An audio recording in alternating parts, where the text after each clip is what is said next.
friends. I'm Miss Shelley. Did you have a fantastic week? I did. It is so great to be alive. It is so great to be together with you. So take out your backpacks and get out your third week of summer snacks. That's right, potato chips. Look, I've already been in them. Potato chips. Okay, so reach inside and get out one chip. There's just one. And let's eat it together. Mmm. Mmm. Mmm. No, dip in for another one. No, no, no, no, no. Just one. Mmm. It's really hard to eat just one. We want more, don't we? Well, that's a lot like today's message. It's a message that Jesus gave to Peter in today's scripture. So Peter and his disciples had been spreading the gospel to all the Jewish people. But Jesus wasn't satisfied with that. He wanted more. He wanted to save the whole world. So that's what today's story about. And yeah, you can have more. Eat up. The Romans built a port called Caesarea on the coast of Israel. The Italian regiment of soldiers was garrisoned there. A centurion called Cornelius lived in the port. Although not a Jew, he and his family were devout and God-fearing. He prayed regularly to God and gave generously to those in need. Further down the coast, Peter was staying in the port of Joppa in the house of Simon, who worked tanning animal hides. As Simon's job involved dyeing the skins of dead animals, many Jews considered tanners unclean. One day at about 3 p.m, Cornelius had a vision of an angel of God.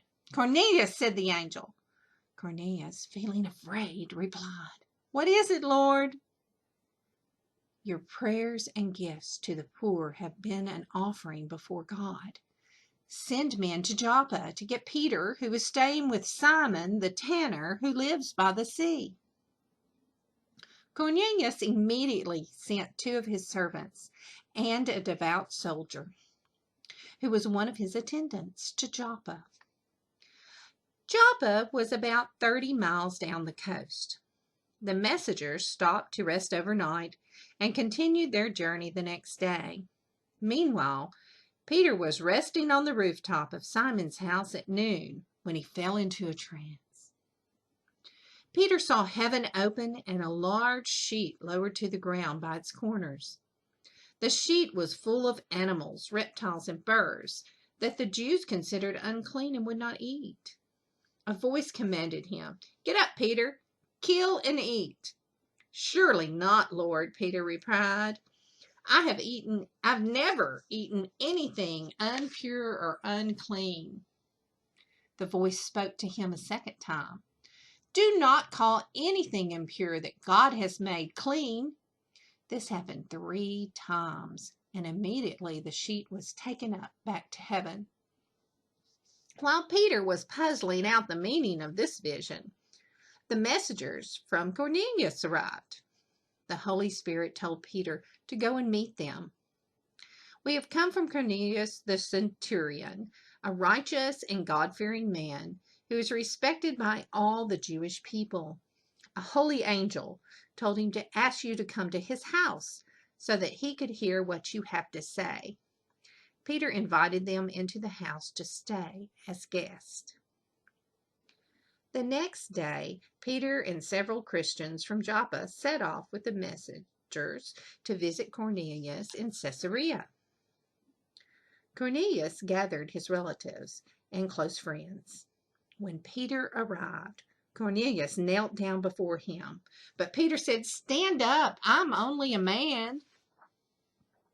"It is against the law for a Jew to visit a Gentile, but God has shown me that I should not call anyone impure or unclean. That is why I am here. May I ask why you sent for me?"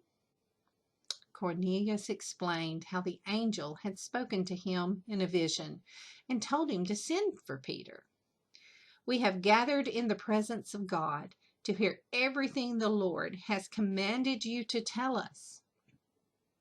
"I now know that God accepts people from every nation who fear and obey him," Peter explained. Then he told them about Jesus and Jesus' death and Jesus' resurrection. "Everyone who believes in him receives forgiveness of sins through his name," Peter announced. As Peter was speaking, the Holy Spirit was poured out on the Gentiles. They began praising God and speaking in other languages. The Jewish Christians with Peter were amazed that people who were not Jewish had received the Holy Spirit. Peter then baptized the new believers with water in the name of Jesus Christ. At their invitation, he stayed with them for a few days to help and encourage them.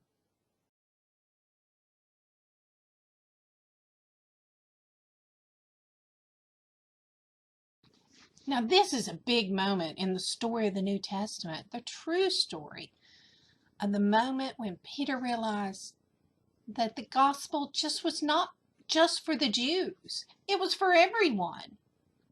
Thousands of years prior to Jesus' death, the prophets of Israel had predicted that a Savior would come to save God's people. The Israelites, the disciples, they always believed that the Savior would save them from somebody who's in power like the Romans. But Jesus' followers now knew that he came to save them from sin and death. Jesus was telling Peter that he didn't just come to save Israel. The whole world is under sin. I sin. You sin. God told Peter to visit Cornelius in his home. And then Peter did that, and he saw Cornelius and his whole family receive the Holy Spirit in their lives. The gospel isn't for the Jews. It's not for certain people who are raised in one way or the other. Jesus died for the sins of the whole world. The gospel's for everyone. The Bible is for everyone. The story of Cornelius and Peter's dream changed the whole story of the Bible. What was once a story of one family and one nation, Israel, became the story for the whole world. Peter, the Apostle Paul, and others took the story of Jesus to the whole world. Paul took his message all the way to Caesar in Rome. Philip shared with an Ethiopian. Some of the disciples, they may have gone as far as India or China. Soon the church was sending missionaries all over the world. And just as today, missionaries go all over the world. We hear some amazing things happening. But we forget about the people who are around us here today. We're supposed to share the gospel of Jesus with them. We're divided in many, many ways. In school, you might be divided in athletes and artistic kids, and you might have smart kids, and you might have someone called a slacker. But we're all God's children. We all need Jesus. We shouldn't be divided in any way. We are all together. That's what makes this story so important. We can't write people off and say they're not worthy of Jesus. Everyone is worthy of Jesus. It doesn't matter who they are. Jesus called us to share with everyone. And everyone means everyone, not just some. So that is our calling as Christians. Tell everyone. So who have you told today? Maybe you hadn't seen anybody but your family today. Maybe y'all need to talk about Jesus today and his life. Share wherever you go, no matter where it is. So I want to see where you've been and where you've seen Jesus this week. So let's pause the video and talk about some God sightings. Pause. Talk about your God sightings.